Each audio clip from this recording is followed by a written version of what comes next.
दोस्तों नमस्कार, मेरा नाम प्रशांत है और आप देखना शुरू कर चुके हैं आपका अपना चैनल खुद रंग। कहते हैं कि सरकार के हिसाब से, सरकार की आइडियोलॉजी के हिसाब से सिस्टम, अधिकारी, प्रशासन, पुलिसकर्मी सब बदल जाते हैं। और इसका बहुत सीधा, बहुत ताज़ा उदाहरण उत्तर प्रदेश की योगी आदित्यनाथ की, बीजेपी की उत्तर प्रदेश की सरकार में देखने को मिलता है। देखने को मिलते हैं अनुज चौधरी जैसे अफसर, देखने को मिलते हैं तमाम सारे ऐसे अफसर जिन्होंने गिरगिट की तरह अपना रंग बदला है इस सरकार के एजेंडे के हिसाब से। मतलब आप समझिए कि कुछ अफसर तो ऐसे हैं जो इंची टेप लेकर के ताजिए का साइज नाप रहे हैं। और ये वो अफसर हैं जो हिंदुओं के त्योहारों में गदा लेकर के, प्राण प्रतिष्ठा में गदा लेकर के खुद ही सेनापति बन जाते हैं। और वही पुलिस ताजिए का साइज इंची टेप से नाप रही, वो भी तब जब प्रशासन कह रहा है कि 12 फुट, लेकिन अधिकारी कह रहे हैं कि नहीं नहीं नहीं, हमारे यहाँ 10 फुट का ही चलेगा। अभी बता रहा हूं उस खबर के बारे में। लेकिन एक बहुत बड़ा झटका भारतीय जनता पार्टी की सरकार को इसी नफरत के खिलाफ लगा। अदालत ने ऐसा तगड़ा झटका दिया है कि अब कुछ समझ में नहीं आ रहा। यह मामला है उत्तर प्रदेश का नहीं, मध्य प्रदेश का, मध्य प्रदेश की मोहन यादव सरकार का।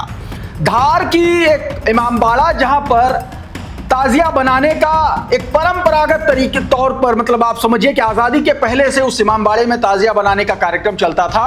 और बीते साल भारतीय जनता पार्टी की सरकार ने वहां पर ताला लगवा दिया। मामला district court, divisional court, sub divisional court, हर जगह पहुंचा, कुछ नहीं हुआ, क्योंकि ये छोटी अदालतें किस तरीके से काम करती है बताने की जरूरत नहीं है। कई बार इस तरीके के इंसिडेंट सामने आए और ऐसे आरोप भी लगे हैं। खैर, लेकिन जब मामला अदालत में पहुंचा, हाईकोर्ट में पहुंचा, हाईकोर्ट की इंदौर बेंच में पहुंचा, तो एक बहुत करारा झटका लगा। सबसे पहले वहीं से शुरू करता हूं और उसके बाद और भी बहुत सारी खबरें हैं। योगी आदित्यनाथ के खिलाफ, योगी आदित्यनाथ की सत्ता, उनकी कुर्सी क्या खतरे में है क्या? क्योंकि पूरा का पूरा कच्चा चिट्ठा खोल करके रख दिया, और खोल करके रखा गोदी मीडिया ने। बड़ा आश्चर्यचकित। और गोदी मीडिया मोदी और शाह के इशारे पर चलता है। तो सवाल उठ रहे हैं कि क्या योगी को कुर्सी से बेदखल करने की साजिश है? अभी पूरी कहानी बताने जा रहा हूं। सबसे पहले आज तक की इस खबर पर आप नजर डाल लीजिए। हेडलाइन पढ़िए पहले, धार इमामबाड़ा की चाबी 24 घंटे के अंदर मुस्लिम समुदाय को सौंपी जाए। मध्य प्रदेश हाई कोर्ट का यह आदेश है।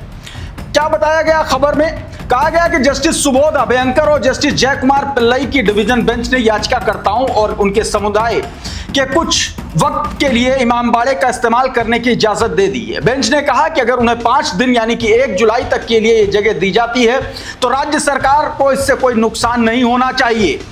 इमामबाड़ा मुस्लिम समुदाय की एक सभा स्थल होता है जिसका इस्तेमाल खास तौर पर मुहर्रम के दौरान धार्मिक सभाओं और शोक कार्यक्रमों के लिए किया जाता है। याचिकाकर्ता को अंतरिम राहत देते हुए संबंधित अधिकारी एसडीओ को निर्देश दिया गया अदालत की तरफ से कि धार जिले के फोर्ट इलाके में स्थित सरकारी इमामबाड़े की चाबियां एक दिन के अंदर याचिकाकर्ता सिद्दीकी को सौंपी जाए। इसके साथ ही याचिकाकर्ताओं को भी निर्देश दिया जाता कि ताजिया का कार्यक्रम पूरा होने के बाद वो 1 जुलाई 2026 दोपहर 2 बजे तक चाबियां एसडीओ को सौंप दें। अब इस पर भी मोहन यादव की सरकार ने पूरा खुल करके विरोध किया। आगे देखिए नीचे क्या लिखा है। हाई कोर्ट में बहस के दौरान सरकार ने याचिकाकर्ताओं की दलीलों का कड़ा विरोध करते हुए कहा कि मुस्लिम समुदाय को ताजिया बनाने के लिए वैकल्पिक जगहों के तौर पर छोटा इमामबाड़ा और जमात खाना उपलब्ध कराए गए हैं। दोनों पक्षों के दलीलों और तथ्यों पर विचार करते हुए हाईकोर्ट ने ऐसे हालात में जब मौजूदा याचिका भी लंबित है, पक्षों के अधिकारों को अभी तय नहीं किया जाना है और याचिकाकर्ताओं के वकीलों द्वारा दिए गए इन वचन को ध्यान में रखते हुए इमामबाड़ा निश्चित रूप से 1 जुलाई 2026 को संबंधित प्राधिकरण को सौंप दिया जाएगा। हम याचिकाकर्ताओं को अंतरिम राहत की मांग को मंजूरी देने के पक्ष में है। अदालत ने ये दोस्तों साफ साफ कह दिया है। आपको पता है कि 2025 में इसको सरकारी संपत्ति घोषित कर दिया था और इसको जो है सरकार ने अपने अंडर में ले लिया था और उसके बाद से ये स्थितियां चल रही थी। खैर, ये एक बड़ा झटका। उधर अनुज चौधरी का एक वीडियो मैंने आपको बीते दिन भी दिखाया था और आज एक और नया वीडियो आया है। जरा इस वीडियो को देखिए। ये फिरोजाबाद के एएसपी हैं अनुज चौधरी, संभल वाले, तब ये वहां पर सीओ थे। अनुज चौधरी अनुज चौधरी कई बार चर्चा में रह चुके हैं। एंटी मुस्लिम सेंटिमेंट के तौर पर इन पर आरोप लगते हैं कि इस तरीके का इनका कार्यप्रणाली है। ये खास तौर पर योगी आदित्यनाथ के बहुत चहेते माने जाते हैं। और अब देखिए किस तरीके से इंची टेप लेकर के ताजियों का साइज नपवा रहे हैं अनुज चौधरी। ये वही अनुज चौधरी हैं जब संभल में एक मंदिर का प्राण प्रतिष्ठा होनी थी तो गदा लेकर के हनुमान जी बनकर के आगे आगे चल रहे थे। ऐसा लग रहा था कि सबसे बड़े धार्मिक पुरोधा यही हैं, जबकि वर्दी पुलिस मैनुअल इस तरीके के कृत्यों की इजाजत नहीं देता है। ये बात स्वयं कई टेलीविजन डिबेट्स में उत्तर प्रदेश के पूर्व डीजीपी विक्रम सिंह कह चुके हैं। और अब देखिए ये दूसरा रूप है इसी खाकी का, इसी वर्दी का, क्योंकि ये त्योहार एक तरीके से ये कार्यक्रम जो है ये मुसलमानों का है। खास तौर पर अब आपको पता है कि मुहर्रम जो शिया मुस्लिम्स हैं उनमें काफ़ी एक तरीके से उनके सेंटिमेंट से जुड़ा हुआ पूरा ये कार्यक्रम होता है और उस समय इस तरीके की तस्वीरें निकल के सामने आती हैं। एक और खबर दिखाता हूँ, यह उत्तर प्रदेश के हापुड़ से है। उत्तर प्रदेश के हापुड़ में उत्तर प्रदेश की पुलिस पर अभद्रता का आरोप लगा है। मुहर्रम के दौरान लोगों से मारपीट करने का भी आरोप लगा है। इस वीडियो को जरा देखिए पहले।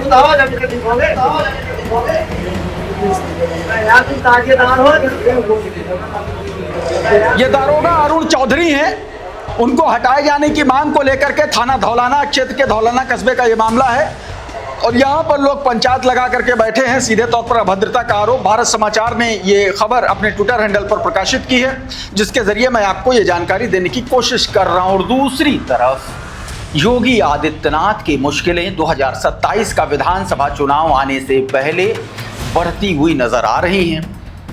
मैं क्यों कह रहा हूँ, देखिए एक कहावत है, नाक नहीं कटी मुंह बन गया। मतलब समझते हैं इसका मतलब? इसका ये है कि आज तक बीते कुछ दिनों से अपनी घटिया रिपोर्टिंग, अपनी गोदीगिरी के लिए बहुत चर्चित था। अंजना ओम कश्यप का कांड हो, चाहे इससे पहले की घटनाएं, मतलब गोदीगिरी के तमाम सारे स्मारक रचने के बाद मुझे लगता है ऐसी चर्चाएं हैं कि ऊपर से कह दिया गया है कि जाओ जरा पत्रकारिता कर लो उत्तर प्रदेश के मुख्यमंत्री योगी आदित्यनाथ के खिलाफ। मैं ये बात क्यों कह रहा हूं, जरा आज तक के कुछ ग्राफिक्स को दिखाता हूं। ये जरा देखिए, सरकारी सिस्टम की आंखें बंद, अंधेर गर्दी की आग। लखनऊ विकास प्राधिकरण reporting, house and urban development मंत्रालय, योगी आदित्यनाथ, ये सारे मंत्रालय जो हैं ये सब योगी आदित्यनाथ के अंडर में आते हैं एक तरीके से। और इनको सीधे तौर पर मुख्य तौर पर योगी आदित्यनाथ को इसके लिए जो है जिम्मेदार बताया गया। आज तक के इस प्लेट में एक और खबर देखी, हादसों की जांच में लीपा पोती, योगी आदित्यनाथ का बड़ा बड़ा फोटो लगाया गया। झांसी मेडिकल कॉलेज में आग, 18 नवजातों की मौत, अफसरों पर नहीं गिरी गाज, योगी आदित्यनाथ। आगरा नोएडा एक्सप्रेसवे हादसा, 19 यात्रियों की मौत, कोई बड़ा अफसर नहीं नपा। तीसरी खबर, हाथरस सत्संग भगदड़, 121 लोगों की मौत, कोई बड़ा अफसर नहीं नपा। तमाम सारी ऐसी घटनाएं जो योगी आदित्यनाथ के खिलाफ सीधा आज तक जैसा चैनल चला रहा है। अभिषेक उपाध्याय लिख रहे हैं कि आज तक ने गजब कर दिया, योगी आदित्यनाथ की कार्यशैली की कलाई खोल करके रख दी है। बाकायदा ग्राफिक्स बना करके दिखाया कि कैसे लखनऊ भीषण अग्निकांड के जिम्मेदार एक महकमे की जिम्मेदारी सीधे योगी आदित्यनाथ की है। इतना ही नहीं, पिछले कई हादसों का ब्यौरा सामने रखकर स्थापित किया कि कैसे योगी आदित्यनाथ ने हर बार चंद फुटकर मछलियों पर एक्शन लिया और मगरमच्छों को बचाया गया। योगी आदित्यनाथ घोर प्रशासनिक अनुभवहीनता और प्रचंड अक्षमता का यही कटु सत्य है। आज तक ने किन परिस्थितियों में इस सत्य को सामने रखा नहीं पता, मगर यदि एक पल के लिए भी मीडिया से सूचना का दबाव खत्म हो जाए तो योगी आदित्यनाथ का सत्य इतना त्रासद और संवेदनहीन है कि 24 घंटे भी सरकार चलाना मुश्किल होगा, सीधे तौर पर कहा। अब इसी को कोट करते हुए प्रोफेसर मुकेश कुमार लिख रहे हैं आपकी स्क्रीन पर, कह रहे हैं लगता है कि मोदी शाह ने योगी को निपटाने का फैसला कर लिया है। बिना उनकी हरी झंडी के आज तक इतनी हिम्मत नहीं हुई कि मतलब एक तरीके से ऐसा नहीं कर सकता। शाह का गुलाम है, इसलिए योगी पर बड़ा हमला कर दिया। आज तक को एक तरीके से कहा। राम मंदिर में लूट का खुलासा भी दिल्ली के इशारे पर हुआ होगा, अन्यथा मीडिया की ये मजाल की बीजेपी की छींचा लेदर कर दे। आने वाले दिनों में योगी की और फजीहत की जाएगी। अब आरएसएस भी नहीं बचा पाएगा क्योंकि वो भी दलदल में फंसा हुआ है। मतलब सीधे तौर पर उत्तर प्रदेश में भारतीय जनता पार्टी के लिए 2027 का विधानसभा का चुनाव खास तौर पर योगी आदित्यनाथ की सरकार के लिए, उत्तर प्रदेश भारतीय जनता पार्टी और योगी आदित्यनाथ के लिए बड़ा मुश्किल होने जा रहा है। ऐसे संकेत, ऐसे दावे, ऐसी बातें कही जा रही है। एक और खबर दिखाता हूं, गुजरात के एक अदालत की खबर है, लाइव लॉ की खबर है। आपकी स्क्रीन पर देखिए, नीट पेपर लीक को लेकर के देश में बवाल मचा हुआ है। लगातार जंतर मंतर पर प्रोटेस्ट चल रहे हैं, लेकिन अदालत का यह फैसला अपने आप में तमाम सारे स्टूडेंट्स की उम्मीदों पर एक तरीके से करारा प्रहार है। खबर को देखें, इसमें बताया जा रहा है कि गुजरात हाईकोर्ट ने एक अहम फैसले में कहा कि परीक्षा के दौरान प्रश्न पत्र की फोटो खींचकर उसे व्हाट्सएप के जरिए भेजने के मामले में आरोपी पर इंफॉर्मेशन टेक्नोलॉजी एक्ट के तहत प्राइवेसी उल्लंघन का आरोप नहीं लगाया जा सकता। यह अदालत कह रही है, माननीय कह रहे हैं, मीलॉर्ड कह रहे हैं।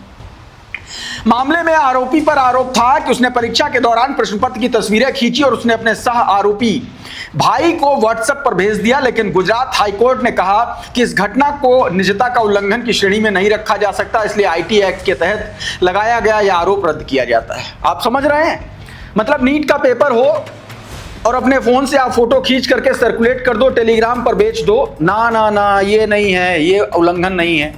अब इसी को लेकर के रवीश कुमार देखिए क्या लिख रहे, कह रहे फैसले की कॉपी भी साथ में संलग्न कर दीजिए। ये दोस्तों एक तरीके से कहा गया कि इस पर नजर बनी हुई है और किस तरीके के फैसले आ रहे हैं।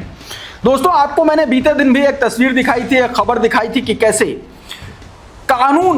कानून दो तरीके से लागू होता है। वाराणसी में किस तरीके से रमजान के दौरान एक इफ्तार में, गंगा में इफ्तार करने पर जेल भेजा गया और 3 महीने बाद जमानत मिल सकी थी, लेकिन अब उसी तरीके के कांड में 24 घंटे के अंदर जमानत हो गई है।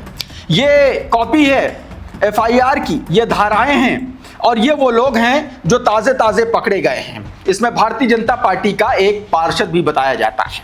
एडवोकेट अरबाज खान लिख रहे हैं कि रजत जायसवाल ने 14 मुस्लिमों पर एफआईआर इसलिए दर्ज कराया था क्योंकि नाव पर बिरयानी खाने से इसकी भावनाएं आहत हो गई थी। इन सभी की 3 महीने बाद हाईकोर्ट ने जमानत पर रिहा किया था। रजत जायसवाल भारतीय जनता युवा मोर्चा का अध्यक्ष है। अब ये किस बिल में घुस गया जो बाहर नहीं निकल पा रहा। मुस्लिम लड़कों को 3 महीने बाद जमानत मिली और इन भाजपा कार्यकर्ताओं को 24 घंटे के अंदर रिहा कर दिया गया। क्या अब रजत जायसवाल और पूरे हिंदू समाज की भावनाएं आहत नहीं हुई हैं? हमें डर है कि यह चार्जशीट में चिकन बिरयानी की जगह वेज बिरयानी न बता दें। और सही बात है, इस तरीके की घटनाएं लगातार सामने आ रही है। एक और घटना आपको पता है कि एक बड़ा, आप समझिए कि किस तरीके से मजदूरों को बंधक बना करके, बंधुआ मजदूर बना करके उनको मजदूरी कराई जा रही थी। उसमें एक शख्स जो है एनकाउंटर किया गया, लोगों को छुड़ाया गया। आज तक की इस खबर को देखिए, कोट किया जा रहा है, जो वहां पर लोग बता रहे हैं कि हमने महीनों तक सब्जी देखी ही नहीं। 24 घंटे में सिर्फ एक बार 3-4 रोटियां दी जाती थी, वो भी सूखी हुई, रखी हुई, जो पशुओं के खाने के लिए निकाली जाती थी, वैसी चारे भूसे की भूसी की रोटी, भूखा शरीर और 24 घंटे काम। इस पर अगर नींद आ जाए तो बेल्ट से पीटते थे। ये 2-3 लाइनें किसी आजम जमाने की नहीं है, ये कोई फंतासी दर्द की दास्तान नहीं है, बल्कि न किसी बीते हुए इतिहास का कोई पन्ना। ये सब कुछ आजाद भारत के साल 2026 में हो रहा था, वो भी इस देश की राजधानी से कुछ 100 किलोमीटर की दूरी पर। तकरीबन 2 साल तक ऐसी प्रताड़ना, हिंसा और इसी तरह की गुलामी झेलने पर हुए एक दिन बिल्ली के भाग छींका टूटा तो मजदूर किसी तरह से बचते बचाते पुलिस तक पहुंच गया और फिर जो कहानी सामने आई उसे रोंगटे खड़े कर दिया। आपको पता है कि 12 बंधुआ मजदूर वहां पर पाए गए और कई लोगों को तो मौत के घाट उतार दिया था। अब इसको लेकर के बवाल शुरू हो गया है। वसीम अकरम त्यागी आपकी स्क्रीन पर उनका ट्वीट लिख रहे हैं कि मुजफ्फरनगर में फैक्ट्री में मजदूरों को बंधुआ मजदूर बनाने वाले अंकित बालियान की फैक्ट्री और घर पर अभी तक बुलडोजर नहीं चला। ऐसा क्यों? अगर बुलडोजर जाति धर्म देखकर नहीं चलता है, अगर बुलडोजर अपराधियों की संपत्ति पर ही चलता है, तो फिर यह बंधुआ मजदूरी कराने वाले की फैक्ट्री और घर पर क्यों नहीं चलाया जा रहा है? यह बात दोस्तों सीधे तौर पर कही गई है। और आखिर में एक खबर और, आपको पता है कि जंतर मंतर पर धर्मेंद्र प्रधान के इस्तीफे को लेकर के एनटीए के खिलाफ लगातार प्रोटेस्ट चल रहा है। और लगातार वहां पर उस प्रोटेस्ट को बदनाम करने की कोशिश की जा रही, ठीक उसी तरीके से जैसे कि किसानों को खालिस्तानी कहा गया था, जैसे महिला पहलवानों को, बेटियों को, उनको बेइज्जत किया गया था, वैसे ही अब इनको, इन बेरोजगार युवाओं को, अभ्यर्थियों को बेइज्जत किया जा रहा है। लेकिन अब यह मामला बड़ा होने जा रहा है। इस वीडियो को जरा देखिए। तमाम सारे किसान जो है, हजारों की संख्या में किसान इनके समर्थन में जंतर मंतर के लिए रवाना हो चुके हैं। ये वीडियो निकल के सामने आया है। एक ट्विटर हैंडल है, उसने ये जानकारी दी है।